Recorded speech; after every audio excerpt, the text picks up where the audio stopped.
Hello दोस्तों, स्वागत है आपका मेरी नेक्स्ट वीडियो में। आज आपके अपने चैनल सुली पे शॉर्ट हैंड में जो आप देख रहे हो, एक अच्छा स्टेनोग्राफर कैसे बने जाए, इस क्वेश्चन का ये आंसर आज आपको दिया जाएगा। तो आई होप आपको ये वीडियो अच्छी लगे तो ज़रूर लाइक करना, और आपकी कोई राय हो कोई तो ज़रूर आप कमेंट करके हमें सजेस्ट करें। ठीक है, तो चलिए शुरू करते हैं। तो एक अच्छा स्टेनोग्राफर बनने से पहले आपको क्या सीखना पड़ेगा? तो सबसे पहले आपको ज़रूरत पड़ेगी कि आप किस लैंग्वेज में, किस भाषा में सीखना चाहते हो।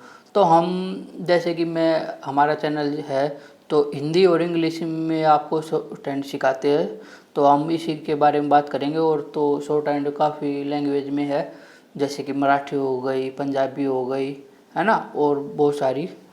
तो हमें लैंग्वेज, ठीक है ना,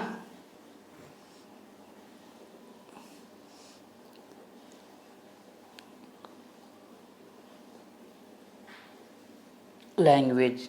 तो लैंग्वेज, अब जैसे कि मैंने कहा, हिंदी और इंग्लिश, इनके ऊपर ही बात करेंगे, क्योंकि इसके पे हम वीडियो बनाते हैं तो इसके बारे में मैं आपको और अच्छे से समझा पाऊँगा। तो सबसे पहले तो हमें ये समझना होगा कि हमें किस लैंग्वेज में शॉर्ट हैंड सीखनी है। तो ये क्वेश्चन बहुत बार आया भी है, और मैंने आई होप आपको हर वीडियो के बीच बीच में या बहुत बार ये हर बात को बताया है, पर वो अलग अलग बात है, अलग अलग वीडियो में अलग अलग पॉइंट बताया जाता है। तो मैं सोच रहा हूँ इस एक वीडियो में सारे पॉइंट को फिर से जोड़ा जाए। तो जैसे कि लैंग्वेज हो गई, तो आपको सबसे पहले तो जिस लैंग्वेज में आप सीखना चाहते हो तो उस लैंग्वेज की आपके पकड़ अच्छी होनी चाहिए। ठीक है, आप उसको अच्छे से बोलना लिखना आपको दोनों तरीके से आनी चाहिए, है ना। तो ये भी एक तरीके से पॉइंट है। कैसे? तो बहुत से बच्चे ये कहते हैं या सुना भी है कि मुझे इंग्लिश शॉर्ट हैंड नहीं आती, क्या मैं इंग्लिश लैंग्वेज नहीं आती या वीक है, तो मैं इंग्लिश शॉर्ट हैंड सीख सकता हूँ। तो हम कहने में तो बहुत ये भी कह सकते हैं, हाँ सीख सकते हैं। या फिर हिंदी नहीं आती तो हिंदी। अब आप ये देखो ना, उसका बेस है जो, अगर आपको वो ही नहीं आता, है ना, तो आप कैसे सीख पाओगे? तो जैसे कि आप इंग्लिश की बात करते हैं मोस्टली, तो इंग्लिश में अगर आपने डिक्टेशन लिख ली, ठीक है, शॉर्ट हैंड में लिख ली, आप मान के चलो, और आप उसको ट्रांसलेट कर रहे हो, तो आपके जो वर्ड है उसकी स्पेलिंग में आपको मिस्टेक हो रही है, तो जो आपका स्किल टेस्ट होगा, जो चेक करेगा एग्जामिनर, तो वो आपको क्या पास करेगा? उसी तरह से आप हिंदी ले लो, है ना। जैसे कि मैंने बोलना लिखा, तो हम इसको मैं ऐसे लिखूं, है, क्या ये ठीक ठीक है? अब आप ही बताओ। ये है, मैंने लिखा तो यही है ना, बोलना, बोलनी, लिखनी।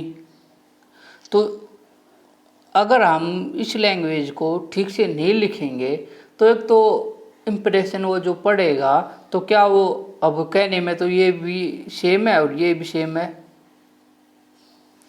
तो मेरा कहने का मतलब ये है, अगर आपको एक अच्छा स्टेनोग्राफर बनना है तो आपको उस लैंग्वेज में आपको अच्छे से पकड़ करनी होगी। इंग्लिश में तो उसकी स्पेलिंग, और हिंदी में तो उसकी मात्राओं का ध्यान रखना होगा। ठीक है। सेकंड पॉइंट क्या है, अगर आपको एक अच्छा स्टेनोग्राफर बनना है तो आपको जो ये लैंग्वेज है हिंदी इंग्लिश को, तो आप सबको पता, आपको ट्रांसलेट करते हैं तो कंप्यूटर पे लिखी जाती है, तो इस राइटिंग का तो कोई आपको फ़र्क नहीं पड़ेगा। पर जब आप शॉर्ट हैंड लिखोगे, है ना, तो उसमें आपको जो आउटलाइन बनाओगे तो उनका भी आपको ध्यान रखना है, ठीक है ना। तो उसको भी आपको एक तरीके से ही बनाना है, ठीक है ना, ना कि ज़्यादा बड़ा, ना कि ज़्यादा छोटा। ये जैसे बोल नहीं लिखा मैंने, अब इसको हम ऐसे या फिर ऐसे या ऐसे लिखेंगे तो ये गलत होगा, है ना। तो उसी प्रकार आपको इसको अच्छे से समझना होगा, या फिर इसको ऐसे भी लिख सकते हो आप। और एक अच्छा स्टेनोग्राफर बनने के लिए आपको शॉर्ट हैंड पे थोड़ा ज़्यादा ध्यान इसलिए देना होगा क्योंकि आपको ये पता होना चाहिए कि जो शब्द है, जो आउटलाइन है, वे 2 या 3 तरीके से इजीली बना सकते हो आप। ये नहीं है कि आप उसको एक ही तरीके से बना सकते हो, जैसे ये हमने लिखा रै, और आपको इस वाले रै का ज्ञान नहीं है ना, तो फिर क्या फ़ायदा। आपने लिखा है इन 2 है का ज्ञान है, पर इस टिक है का और इस है का ज्ञान नहीं है, शहर, है ना। तो इस बात को आपको, इसका जो बेसिक है उसको आपको अच्छे से याद करना होगा, अच्छे से समझना होगा। ये नहीं कि आपने एक बार शॉर्ट हैंड की बुक को कंप्लीट किया और बस ख़त्म। नहीं, मैं तो ये कह रहा हूँ आप, है ना, एक बुक को, है ना, 2 या 3 बार ज़रूर कंप्लीट करें। अगर आपके पास टाइम है या पॉसिबल है तो आप 2 या 3 बुक को कंप्लीट करें। उससे आपको क्या बेनिफिट होगा। मैं एक स्टेनोग्राफर बनने की बात नहीं कर रहा, मैं एक अच्छा स्टेनोग्राफर की बात कर रहा हूँ। इसी बात को आप अपने दिमाग में ही रखना, क्योंकि बहुत बार मैंने बताया है, जैसे ऋषि हो गई, है ना, ऋषि प्रणाली हो गई, मानक हो गई, है ना, वशिष्ठ हो गई। तो इनमें ऐसे ऐसे पॉइंट है अलग अलग, उसमें जो मानक वाले ऋषि में नहीं मिलेंगे और ऋषि वाले मानक में नहीं मिलेंगे। पर एक बात यहाँ पर ध्यान देना कि अगर आप स्किल टेस्ट दे रहे हो,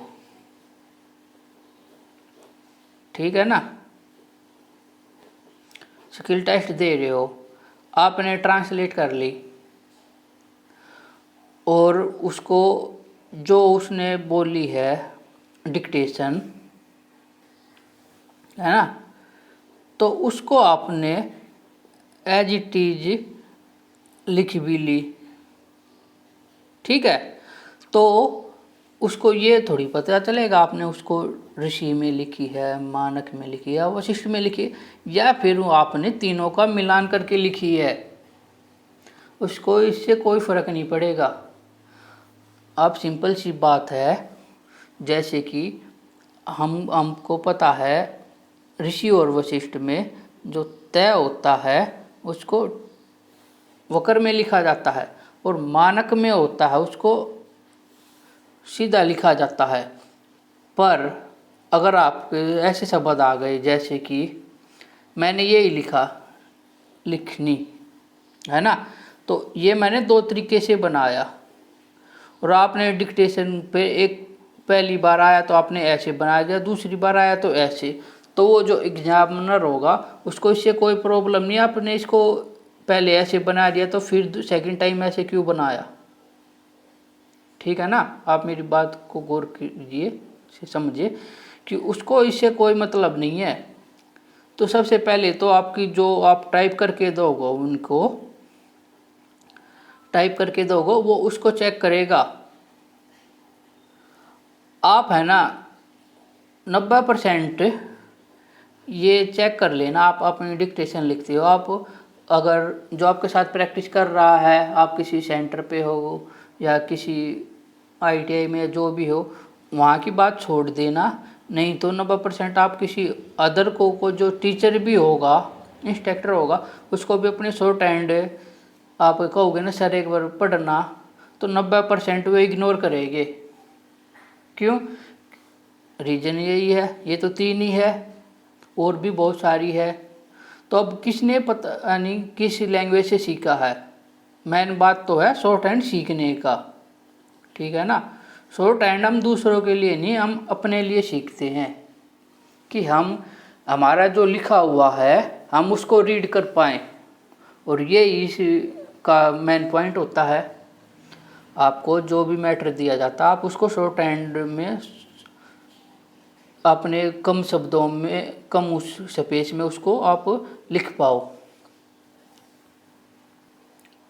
तो मेरा कहने का मतलब इस वीडियो के माध्यम से यही है, सिंपल से। मैं तो अभी 2 पॉइंट लेके चलता हूँ, आगे अगर कुछ और ऐड किया तो उस पर फिर से वीडियो बना देंगे। पहला, जिस लैंग्वेज में आप सीख रहे हो उस लैंग्वेज पर आपकी अच्छी पकड़ होनी चाहिए। सेकंड, जो आप सीख रहे हो हिंदी या इंग्लिश तो ये हो गया, जो आप सीख रहे हो उसको भी आप कम से कम 2 या 3 बार ज़रूर बुक को कंप्लीट करें। और तीसरी बात, अगर आपके पास टाइम है, तीसरे पे ऐड कर रहा हूँ, ये ज़रूरी नहीं है, आप चाहे तो एक ही लैंग्वेज में अच्छे भी हो सकते हो, ज़रूरी नहीं आपको तीनों को लेके चले। पर इस बात का भी ध्यान रखना, आप कैसे शब्द बना रहे हो उससे उस सामने वाले को पता नहीं, पर आपके शब्द ठीक है बस, ठीक है ना। तो इस बात का आपको ख्याल रखना है, क्योंकि इसमें आपको हर उसमें पॉइंट मिलेगी, क्योंकि मैंने ये तीनों किए हुए हैं तो इसलिए मैं इसको आपको अच्छे से एक्सप्लेन कर पा रहा हूँ कि मुझे इन तीनों में जब भी मैं शॉर्ट हैंड लिखता हूँ, अब जैसे कि है तीनों है, तो जैसे मैंने मानक से शुरू करी थी, फिर ऋषि पे आया मैं, फिर वशिष्ठ किया, तो जब मानक में ऋषि में ये आया कटा हुआ, तो हम इसको नए को काट कर आना पड़ते हैं मानक में, पर ऋषि में नए को काट कर मैं पढ़ा जाता और मैं को काट के नए पढ़ाया जाता। मुझे इसका ये पॉइंट बहुत अच्छा लगता है। बहुत जगह जब मैं लिखता हूँ यार तो मैं इसका यूज ज़रूर करता हूँ, क्योंकि बहुत बार ऐसा होता है कि किसी शब्द के साथ, जैसे ल है, ल के साथ न बनाना अजीब सा लगता है ना, ल बनाया फिर ये, उसको अगर हम ऐसे बना देते हैं, कट कर देते हैं तो शब्द बदली हो जाता है, ठीक है ना। तो आई होप आपको ये वीडियो अच्छी लगी होगी, तो इसके पॉइंट को आपने समझा होगा कि मैं आपको क्या कहना चाह रहा हूँ। तो अगर आपको इस वीडियो में कोई कमी या कोई भी आप अपना सजेशन देना चाहते हो तो ज़रूर प्लीज़ कमेंट करके बताना, और इस वीडियो को ज़्यादा से ज़्यादा शेयर और लाइक करके अपना प्यार देना। मिलते हैं किसी नए टॉपिक के साथ, और आप अपना टॉपिक भी मुझे बता सकते हो कि आप किस टॉपिक पर वीडियो चाहते हो, जो आपके मन में कोई डाउट हो तो उस पर हम ज़रूर कोशिश करेंगे उस पर वीडियो बनाई जाए। तब तक के लिए धन्यवाद, मिलते हैं नेक्स्ट वीडियो में, बाय बाय।